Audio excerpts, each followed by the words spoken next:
Ilikuwa mahali fulani, mshiriki wangu mmoja ni mwalimu, tena mwalimu wa sekondari. Mwaka mzima ametoa buku 5. Buku 5 ndio makambi, ndio sadaka ya shukrani, ndio kuwezesha kambi, ndio effort, ndio zaka, ndio sadaka, ndio majengo. Mwaka mzima buku 5. Na mtu ajali kabisa au kama hili ni tatizo la kiroho analohitaji kulishughulikia, haonyeshi dalili zozote za kumwomba Mungu amsaidie kumnusuru kutoka katika hili janga, lakini ajali kabisa. Wazembe na wasiojali. Hilo ni kundi la kwanza. Kundi la pili linawakilisha na zile mbegu zilizoanguka kwenye mwamba. Kundi hili ni la watu ambao wenye mawazo finyu yasiyokuwa na mizizi. Kuna mtu mwingine akasema, nitasoma Biblia na chochote Biblia itakachoniambia nitafuata. Akasoma kwenye Biblia fungu linasema Yuda akatoka nje akaenda kajinyonga. Akasoma kifungu kingine kwenye maandiko kinasema, na wewe nenda katende hivyo hivyo. Yule mtu kachukua kamba kaenda kujinyonga. Mawazo finyu. Na mawazo finyu haya yametufikisha mahali hapa, na moja tatizo kubwa ni umasikini, na moja tatizo kubwa ni hali za kiroho kuwa duni, na moja tatizo kubwa ni hali zetu za maisha kuwa duni. Tulisadikishwa kwamba duniani sisi ni wapitaji. Nyumbani kwetu kwa Baba ni wapi? Mbinguni. Huna haja ya kusomesha watoto, huna haja ya kutafuta hela, huna haja ya kupanda miti, huna haja ya kuhangaikia na maisha. Usihangaikie maisha, maana maisha yatajisumbukia yenyewe. Sisi ni wapitaji na wasafiri wa kwenda mbinguni.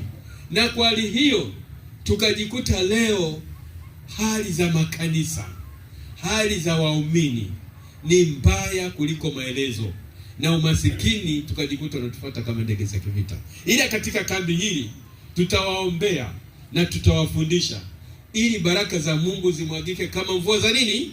Kama mvua za masika. Yaani yatokee mafuriko ya mibaraka. Watu wabarikiwe na waibariki kazi ya Mungu. Kazi ya Mungu zidi kusonga mbele. Tuweze kuhubia watu wengi wapate kuokolewa. Yesu arudi mapema. Amina. Huwezi kumsubiri Yesu wakati haufanyi kazi yake. Huwezi kumsubiri Yesu wakati hutaki mabadiliko ya kiroho. Huwezi kumsubiri Yesu wakati haufanyi kazi yake. Huwezi kumsubiri Yesu wakati unafanya kazi yake kwa uzembe na kutojali. Huwezi kumsubiri Yesu wakati umekaa kwenye kitu umejikalia na ufanye kitu chochote. Hiyo ni kujidanganya, na uwe ni uongo na ubatili mtupu, na unajilisha upepo.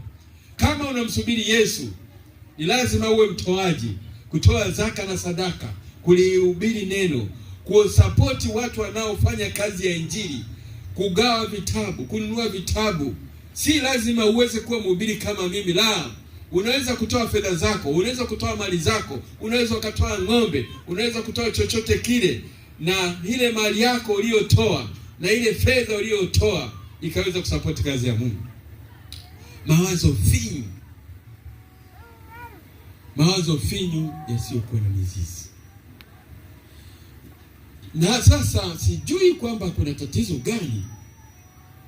Kuna mahali pengine wakasema wanawake hawaruhusiwi kupanda hapa, ni wanaume tu. Sasa najiuliza hivi, kwa mfano kama dunia yote wanawake tu ndio wangekuwa watakatifu, nimesema kwa mfano, alafu wanaume ndio wa dhambi, kwa hiyo Mungu angewachukua wanaume wakaenda mbinguni akaacha wanawake kwa sababu ni wa jinsia ya kike, si ndio? Yaani ikitokea kwamba sisi wanaume ni wazinzi, ni wezi, ni waongo, alafu wake zetu ni waaminifu, ni waadilifu, wacha Mungu, wanampenda Mungu, wanaipenda kazi yake, Mungu anachukua wanaume kwa sababu ni wanaume na anaacha wanawake hata kama ni watakatifu. Vinaongea na watu hapa? Hapana. Mungu anachukia dhambi. Kinachokufanya ukubalike mbele za Mungu sio jinsia yako, bali ni uchamungu ulionao kwa nani? Kwa Mungu wako.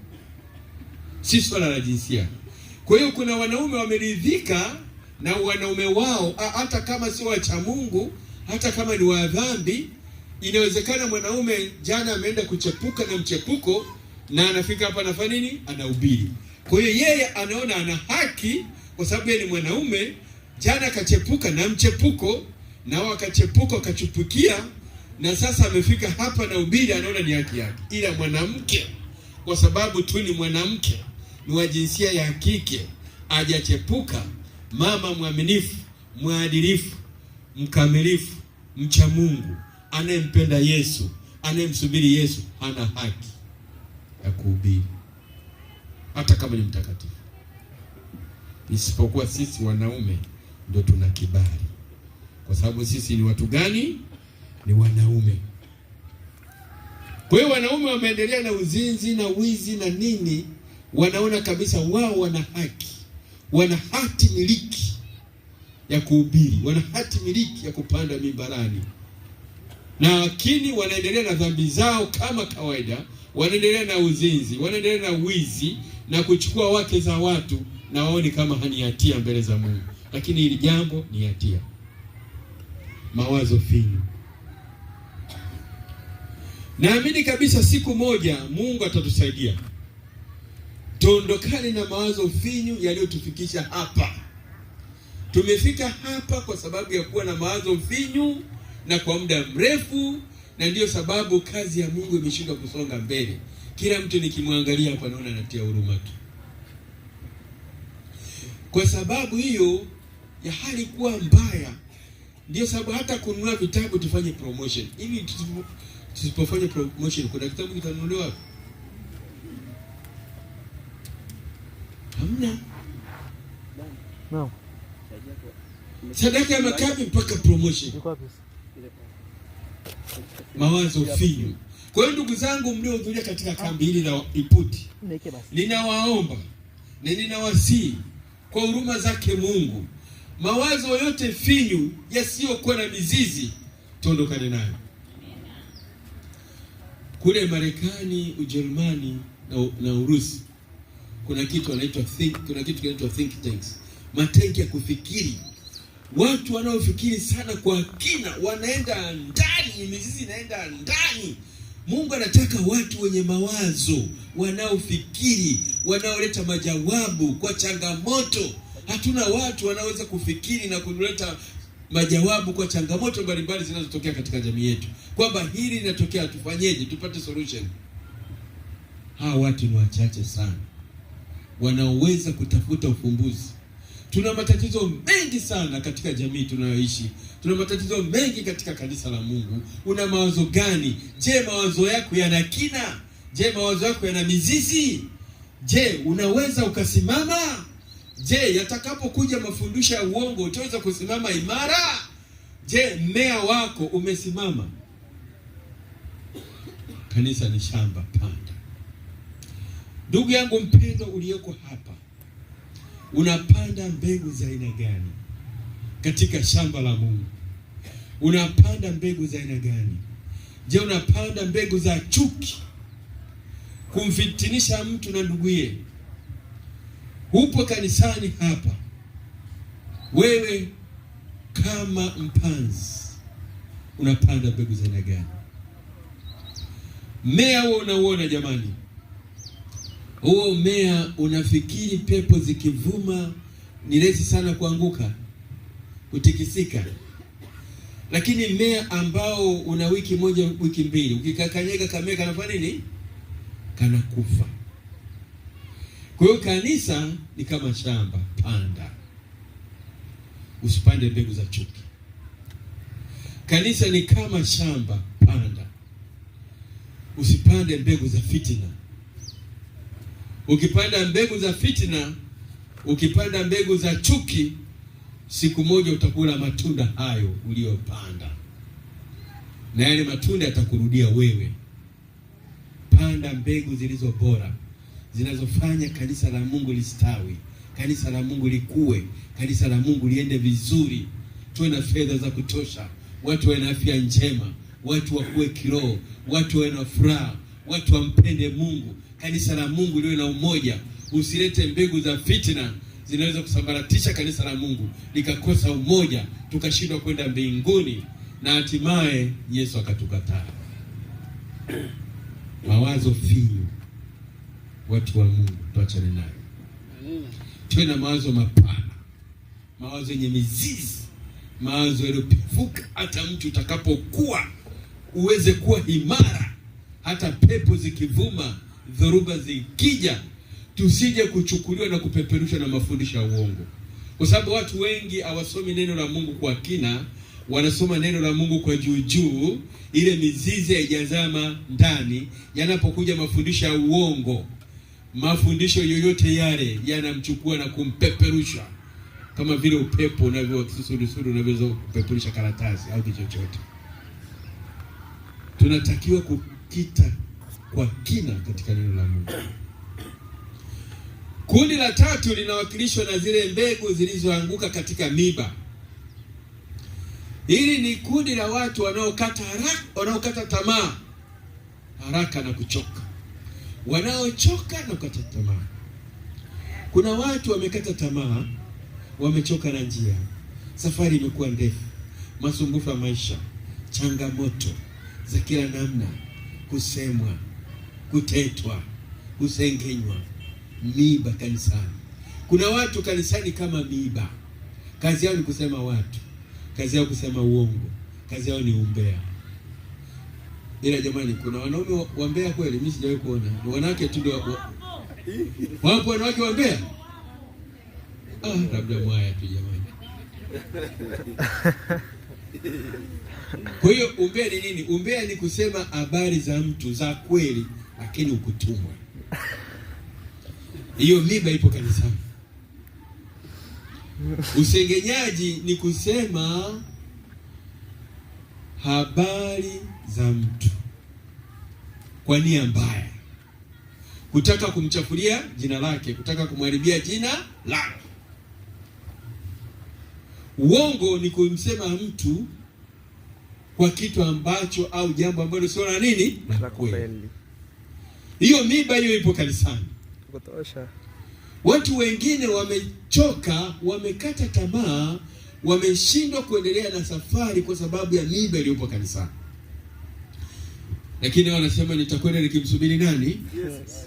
Na wakati miba inaendelea kuchoma wenzake wapi? Kanisani. Mtu mwingine amechaguliwa katika kazi ya Mungu, anasema jamani, naomba mniache tu jamani. Jamani, mwaka huu naomba mniache kwa sababu ya miba. Alichoma na miba, watu walimsengenya, watu wakamteta, watu wakamsingizia. Unaona mwazini siku hizi kanenepa, ni hela zetu. Unaona vile jinsi anavyopendeza siku hizi, hizo hela zetu. Kumbe dada watu mwili una shukrani. Akila ugali tembele mwili huo, dada watu mwili unaumuka. Wewe mwili wako hauna shukrani. Hata ukipaka mafuta bado unaona sura imekakamaa, utafikiri chapati iliyokosa mafuta. Lakini mwenzako hata akipaka mafuta shilingi 500, uso na meremeta kabisa. Na sasa dada watu mnasema amekula hela zetu, amekula hela za kambi, maneno, masengenyo, viromoromo vito musi. Kwetu kule tunasema viromoromo vito musi. Vineno vinaua nyumba. Ndugu zangu, watu punguzeni viromoromo. Amina. Hivi viromoromo vimefanya watu wengi warudi nyuma. Tunabatiza watu wengi kanisani, watu wengi wanarudi nyuma kwa sababu ya maneno. Na sasa imekuwa ni changamoto na ni tatizo kubwa katika kanisa la Mungu. Sasa watu wengine kwa sababu ya ile miba inapowachoma wanakata tamaa. Watu wanaochoka kwa haraka. Mungu anataka watu walio imara, watu wasiochoka. Haijalishi umseme, yeye atasema mimi nang'ang'ania tu kwa nani? Kwa Yesu. Piga wasitoki kwa Yesu. Sema usemavyo, mimi kwa Yesu fanya nini? Sitoki. Maana ninajua Yesu alikufa kwa ajili ya dhambi zangu. Na Yesu alikufa kwa ajili ya watu wenye dhambi. Miba, jamani, watu wa Iputi, kama tunataka kwenda mbinguni kweli, tupunguze nini? Miba. Tupunguze viromoromo. Vineno ni tatizo kubwa sana kwenye kanisa la Mungu. tunabatiza watu hawakai kanisani.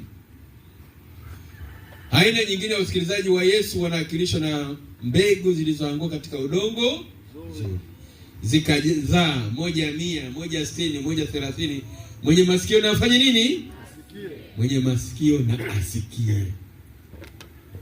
Upo kanisani kwa mwaka mzima, umezaa kitu gani? Umeleta watu wangapi kwa Yesu? Au wewe ndio umekuwa kikwazo cha kuwarudisha watu nyuma? Watu wanakuja kanisani, watu wamefanya jitihada za kuwaleta watu, wewe unawatoa ndani ya kanisa.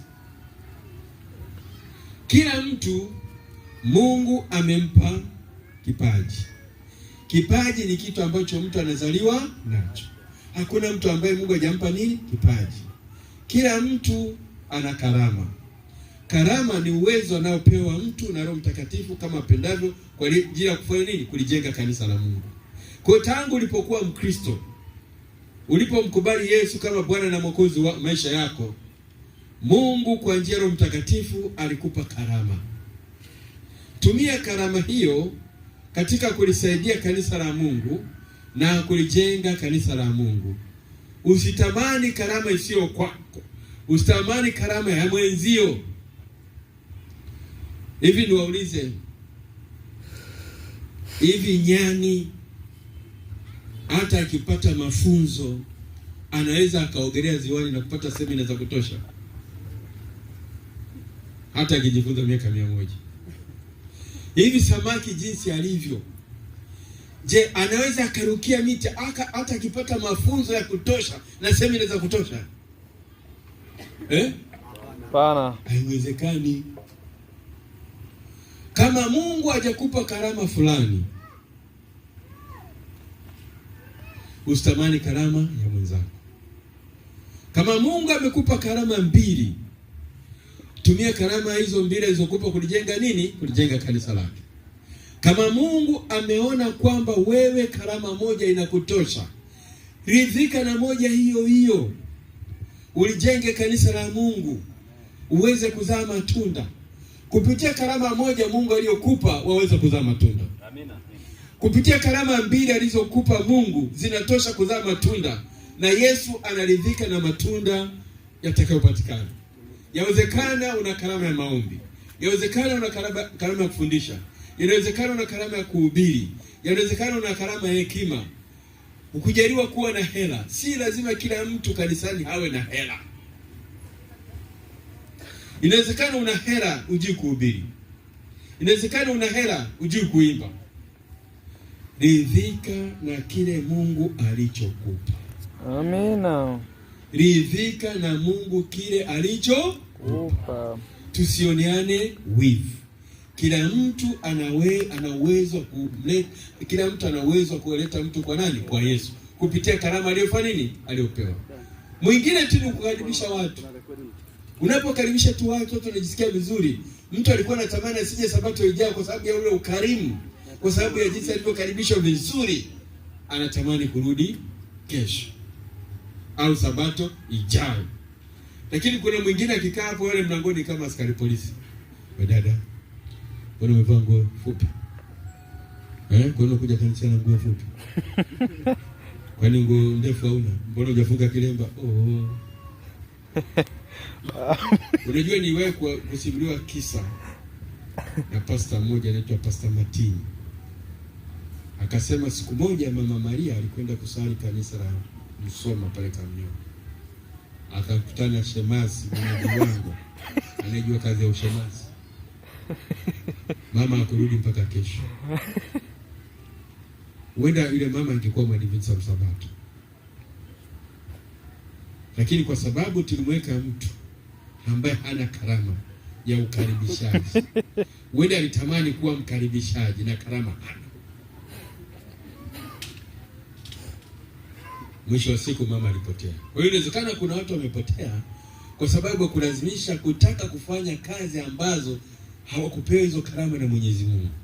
Kumbe wangetumia tu karama yake ndogo tu, uende ukaribishaji tu, hajui kuhubiri, hajui kufundisha, hana karama ya maombezi, huenda angeweza kuleta roho nyingi kwa Yesu. Mungu atusaidie katika jioni ya leo. kila mmoja aweze kutafakari na kujioji na kujiuliza, je, mimi ni mbegu za aina gani? Mimi ni udongo wa aina gani? Neno la Mungu ni mbegu. Hii mbegu ambayo itapandwa katika kambi hili, je, itaota na itazaa na itazaa matunda kiasi gani? Je, mimi katika kanisa la Mungu ni miongoni mwa wale ninaopanda mbegu za fitina? Je, mimi ndiye ninayepanda mbegu za mafarakano katika kanisa la Mungu? Watu wanashindwa kuelewana katika kanisa kwa sababu ya mbegu za chuki nilizopanda. Kanisa la Mungu linakosa umoja ni kwa sababu ya mbegu nilizopanda za mafarakano. Kwa Mungu atusaidie kila mtu aweze kujioji katika kambi hili. Tunapoendelea kusikiliza neno la Mungu, ujioji na kujiuliza, je, kwangu mbegu itaota au itakutana na mwamba? Je, katika kambi hili kwa siku 6 tutakazo kuwepo hapa, je, mbegu ambayo ni neno la Mungu, je, itaota au itakutana na ardhi ngumu na mwisho wake ndege watakuja wataila? Na ninaporudi nyumbani kwangu, ninarudi kama nilivyokuja na hakuna kitu chochote kilichoota. Bwana alibariki neno lake katika jioni ya leo, katika jina la Yesu Kristo, amen. Basi siku ya leo ninakaribisha washiriki wote na waumini tukusanyike hapa. Sogeeni hapa mbele tuweze kuomba, na leo tutaombea wagonjwa. Ikiwa kuna wagonjwa miongoni mwetu, basi sogeeni hapa mbele, kwa sababu muda wetu umesonga na naamini hatuwezi kuendelea sana. Wale ambao ni wagonjwa, unajua kabisa una tatizo fulani la kupungua, lakini tunakushukuru katika mapungufu yetu bado tunaona msaada unapatikana kwako. Katika jioni hii ya leo, mtumishi wako akiwa amenena neno lako, Yesu, tumesikia wito wako tena wa kuja mbele zako. Na mahususi katika jioni hii ya leo, lipo kundi kubwa ambalo limekuja kwako likiwa limesongwa na magonjwa. Na wewe Yesu ndiwe uliyewaumba, lakini pia wewe ndiwe tabibu mkuu. Ninakusihi Bwana, wewe uwezaye kufinyanga upya vyombo vyote, kama mfinyanzi mkuu, wafinyange watoto wako tena katika kambi hili, kiwa ni magonjwa ambayo watoto wako wengine wametumia dawa, wengine wamehangaika huku na kule, na wengine yumkini wamekwisha kukata tamaa, wanaona kana kwamba ugonjwa huu ni sehemu ya maisha yao. Wengine hata wanapotazama wanajifariji kwa kusema, unajua haya magonjwa katika ukoo wetu tunao. Wengine wamekata tamaa, hata gharama za kumudu magonjwa yao wameshindwa kumudu, na hivyo wamekaa kwa maumivu na kuteseka katika makambi haya. Jioni hii ya leo, watoto wako wamekimbilia kwako kwa imani ya kwamba wewe Mungu unaweza. Ninakusihi ukawatendee miujiza. Kila aliye na ugonjwa, Yesu Kristo, tenda muujiza kwa utukufu wa jina lako. Amina. Kupitia kambi hili zikatoke shuhuda, imani zikajengwe, wewe ukafahamike katika Iputi ya kwamba kama ni magonjwa, wewe ni daktari bingwa. Bwana, watendee hivyo na kuzidi katika maisha yao. Wapo ambao kwa sababu ya magonjwa yao, Yesu, wameshindwa hata kuwa waaminifu katika maisha yao ya uwakili. Waponye katika magonjwa yao, lakini pia wafanye waaminifu kuwa mawakili waaminifu sana. Mfalme Mumbaji, kuna wale ambao pia wakati mwingine hawana changamoto za magonjwa katika miili yao, lakini tunapoendelea kuomba wameendelea kukueleza mahitaji yao. Ninakusihi ukatende sawa na mapenzi yako. Kesho tena tunapotawanyika wakati huu, tupatie muda mwingine, ikiwa ni jioni, wa kusanyika wale watakaoweza. Lakini hata kesho tutakapokusanyika, tukusanye tena tukiwa salama, na ruhusu tuweze kusikia neno lako, na kisha tukapate uponyaji sawa na mapenzi yako. Ninaomba nikiamini ya kwamba wewe Bwana umesikia hata yale ambayo hatujafanikiwa kuyaomba katika kuyatamka, lakini ni mahitaji yetu. Wakati mwingine inawezekana tumeomba vitu vingine ambavyo si mizizi ya matatizo katika maisha yetu. Ninakusihi tuwezeshe kuondoa yote hayo, ili neema yako ikazidi kuonekana kwetu sana. Amani yako na upendo wako viwe nasi sasa na hata milele. Ninaomba na kushukuru katika Kristo Yesu. Amen. Amani